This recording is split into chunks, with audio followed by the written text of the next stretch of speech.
comunidade aqui da Igreja Presbiteriana de Cascadura.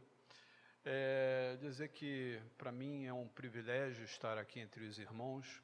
A gente está terminando a série de mensagens sobre o tema imunizados hoje, e a gente veio falando sobre imunizados de quê? Da infecção do pecado, que é uma infecção que traz uma doença letal, que o fim é a morte eterna. Não só a morte que todos nós vamos encontrar aqui nesse mundo, mas a morte eterna, onde a gente não vai ter Deus por toda a eternidade. Tá?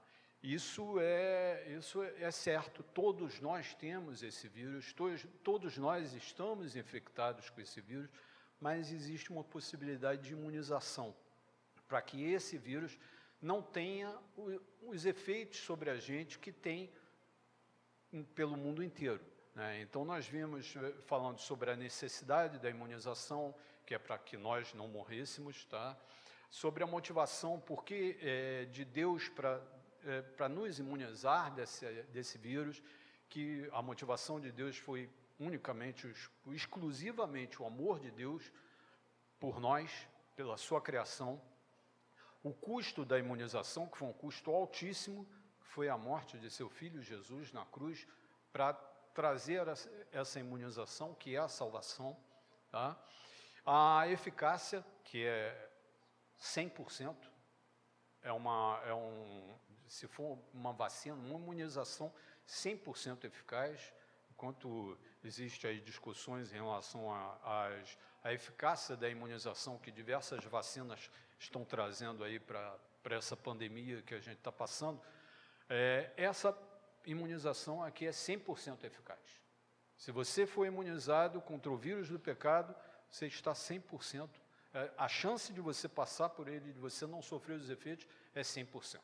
Não existe nenhuma margem de que você não esteja imunizado. E hoje a gente vai falar sobre o alcance. O que é o alcance? Quem pode ser imunizado? Quem vai estar imunizado?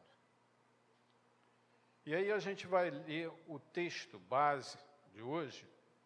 É um texto bem conhecido, João 3, 16, versículos de 16 a 19, são poucos versículos.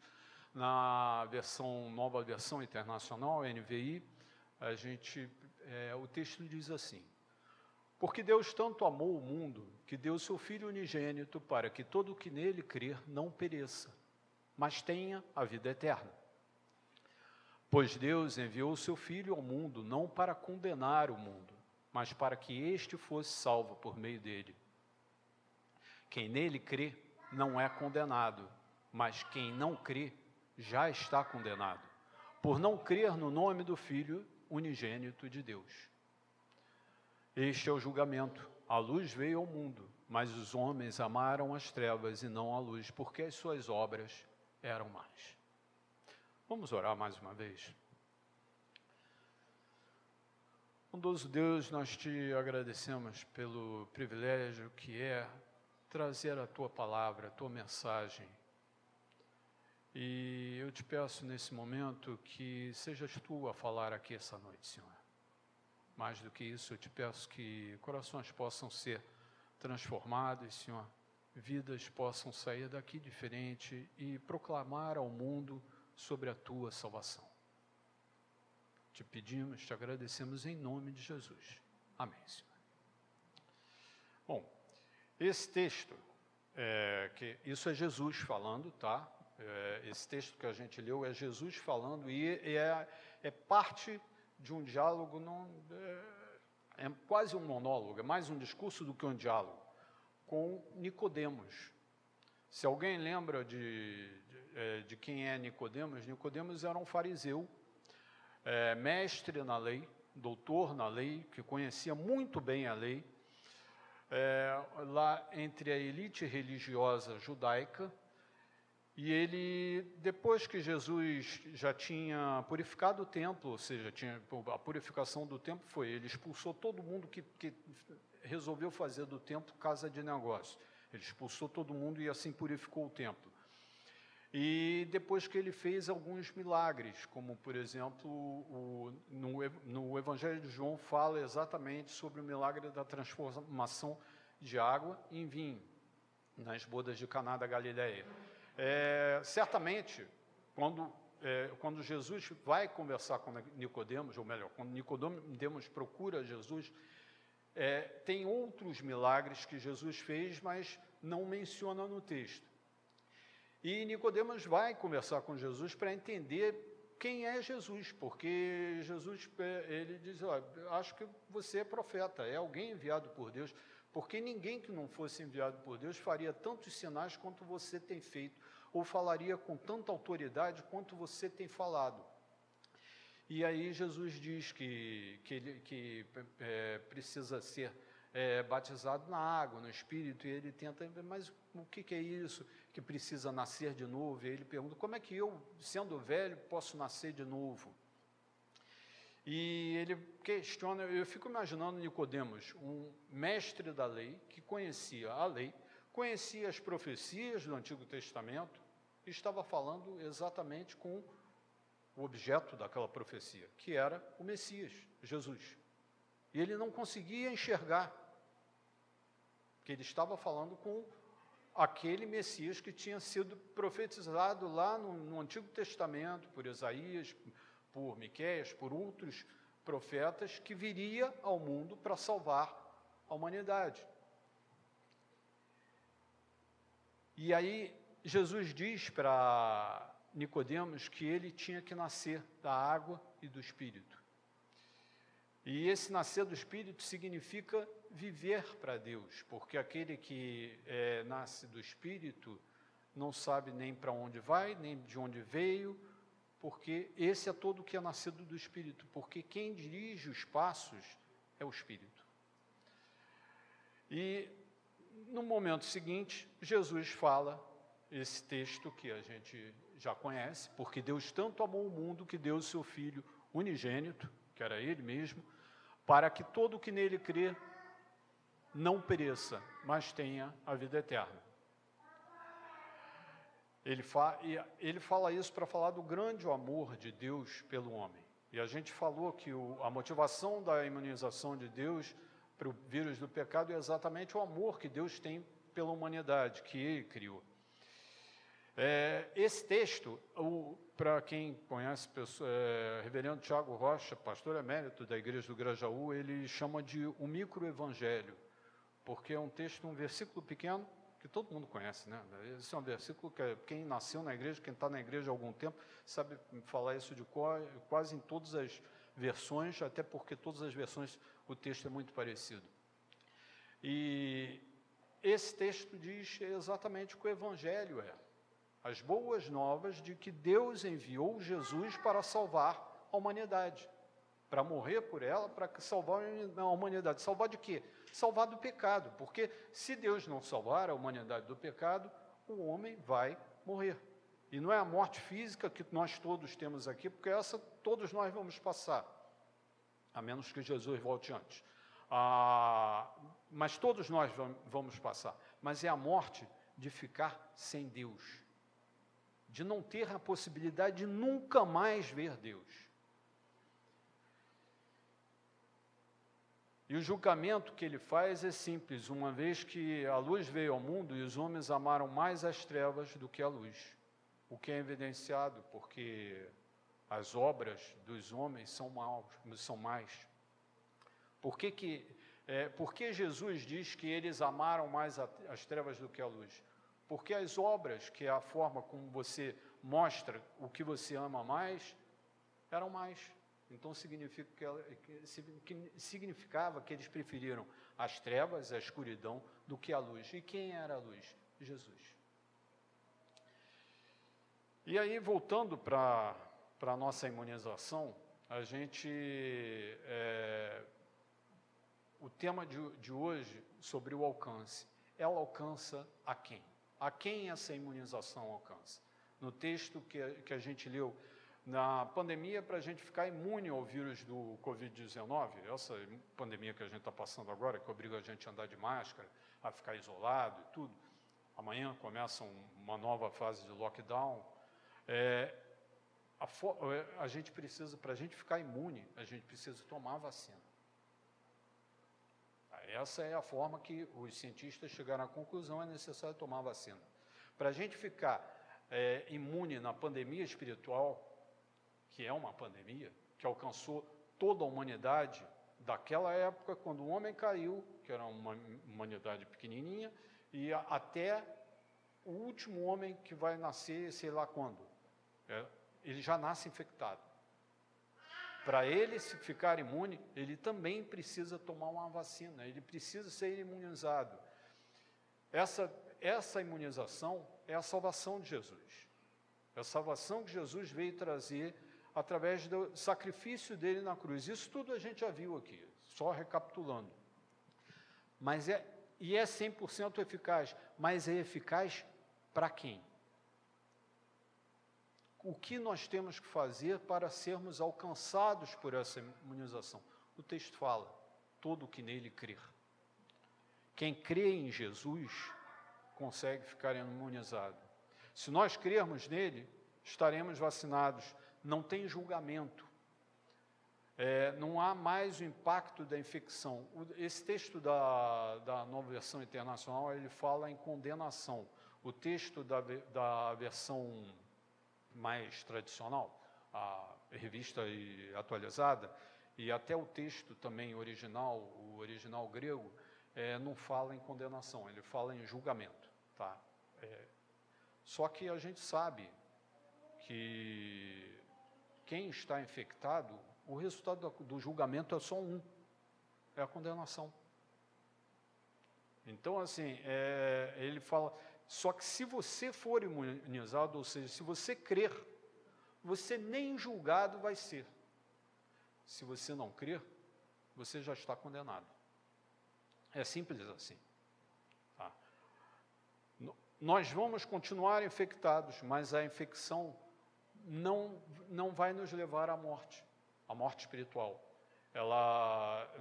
Por quê? Porque nós já estamos imunes. E o que é crer? Sim, bom, então, a única coisa que eu tenho que fazer é crer. Tá, eu creio.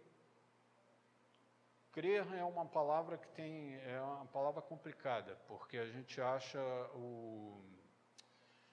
o vernáculo popular traduz crer por acreditar. É um pouco mais do que isso.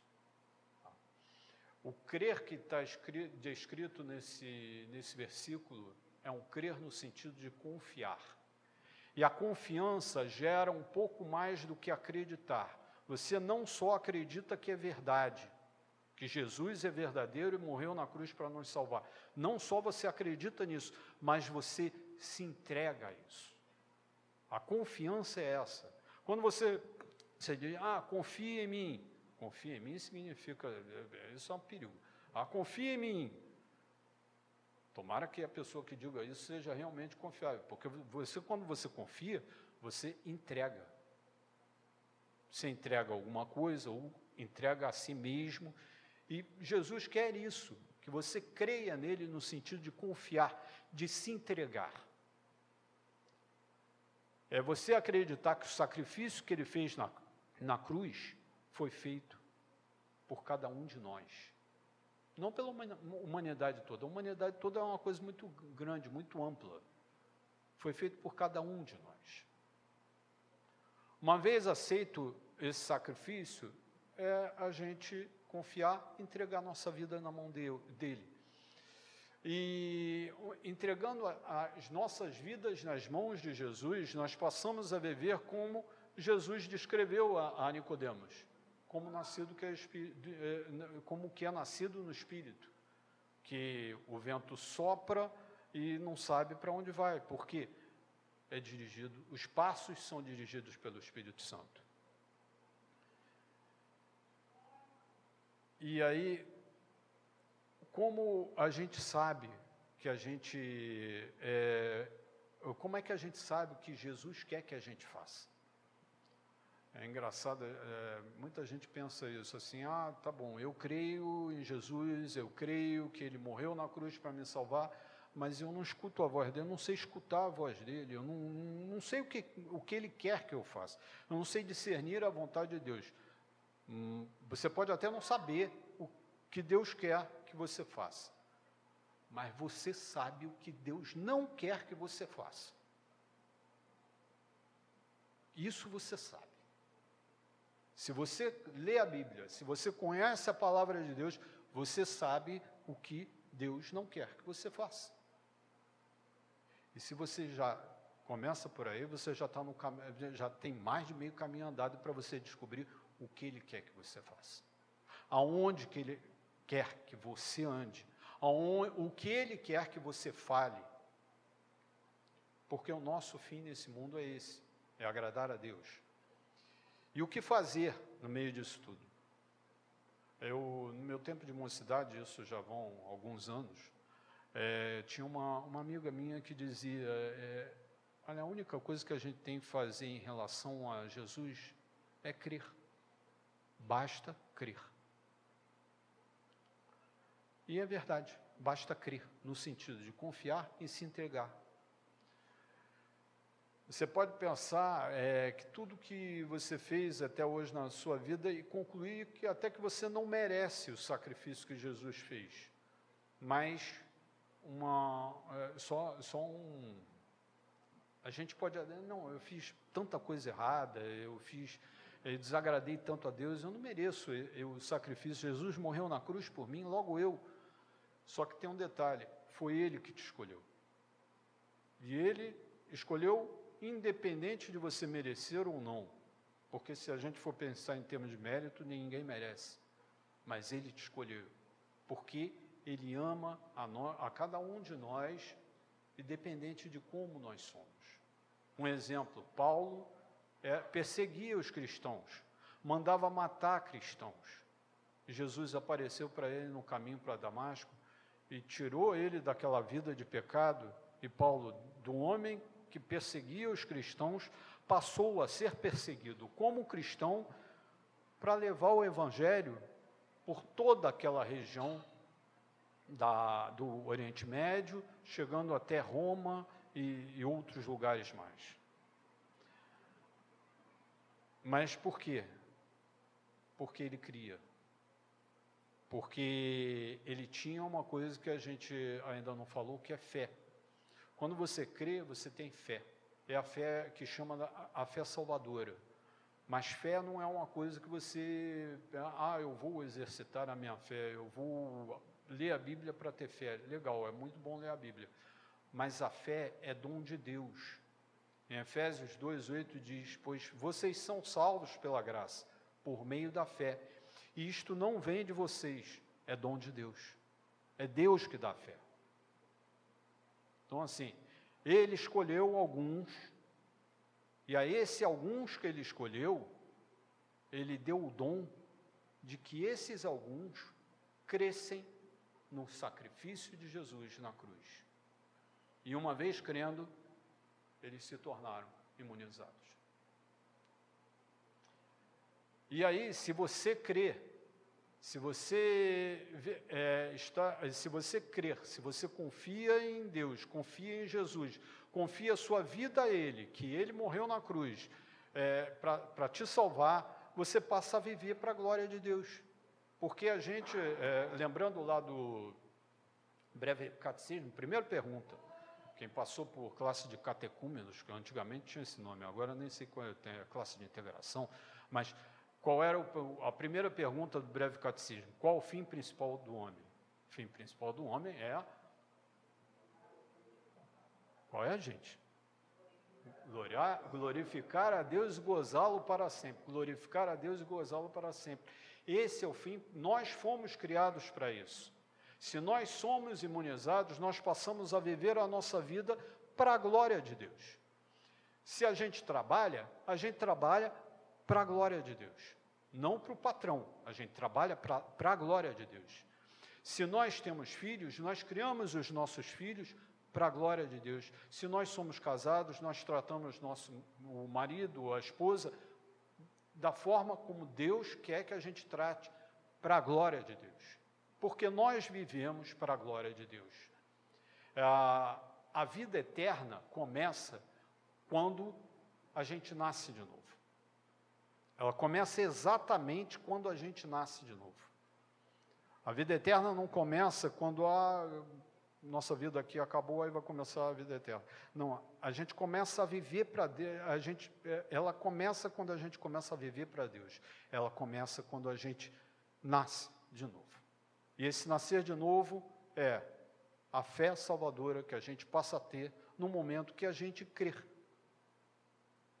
Quando a gente crê que Ele morreu na cruz para nos salvar e nós entregamos a nossa vida a Ele, nós passamos a viver para Ele e a nossa vida passa a ser eterna.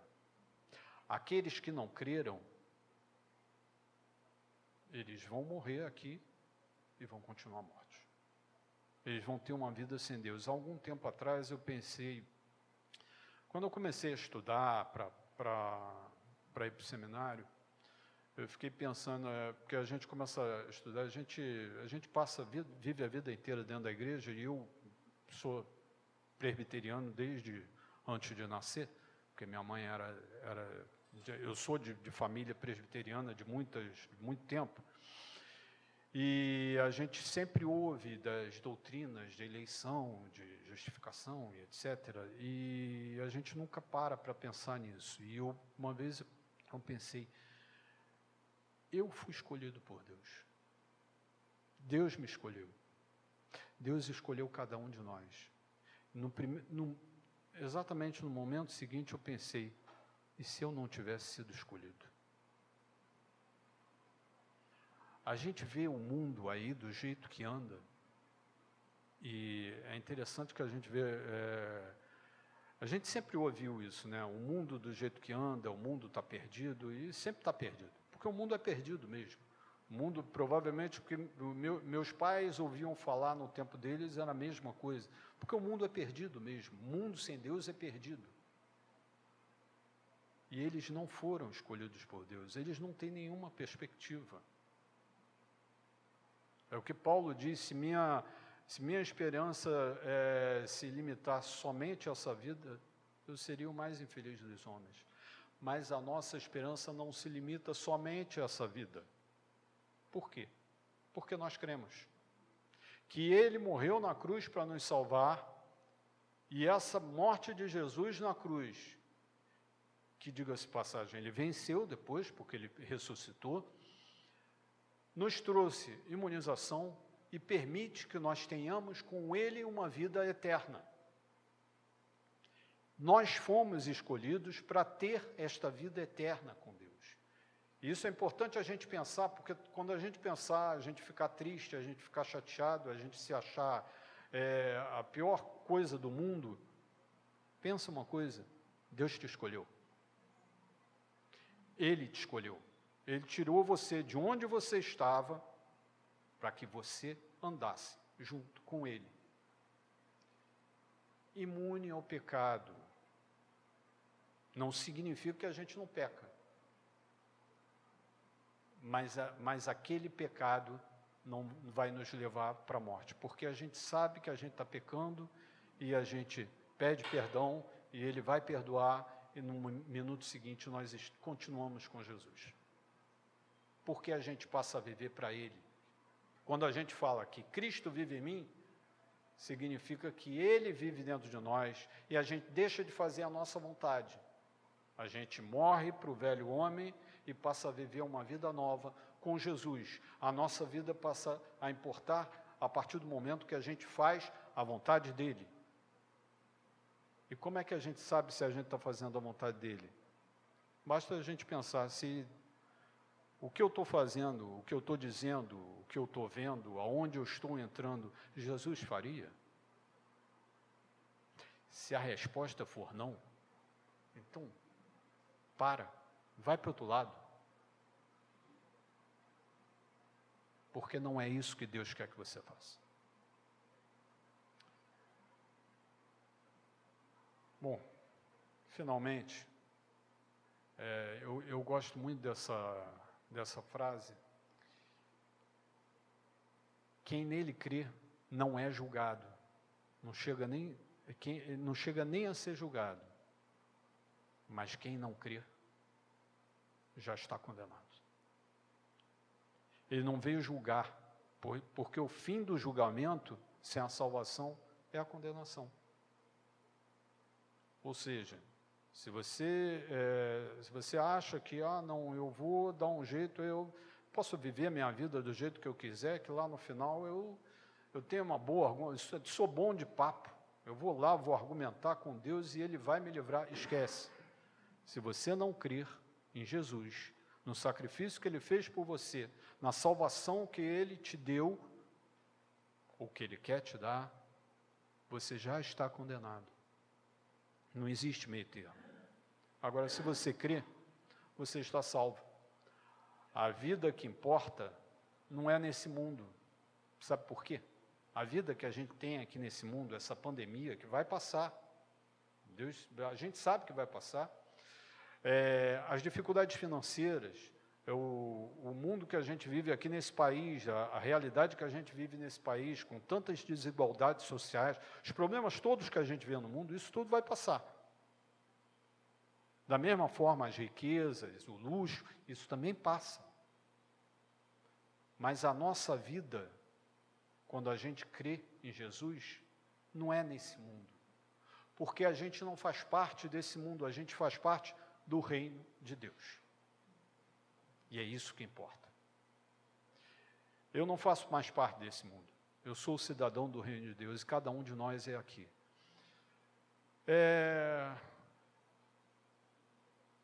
Todos aqui creem que Jesus salvou cada um aqui? Quem crê que Jesus salvou, morreu na cruz para me salvar? Ele morreu para me salvar. Ele morreu para salvar cada um de vocês? Quem crê? Então, em nome de Jesus, vocês estão imunizados. Amém. Vamos orar.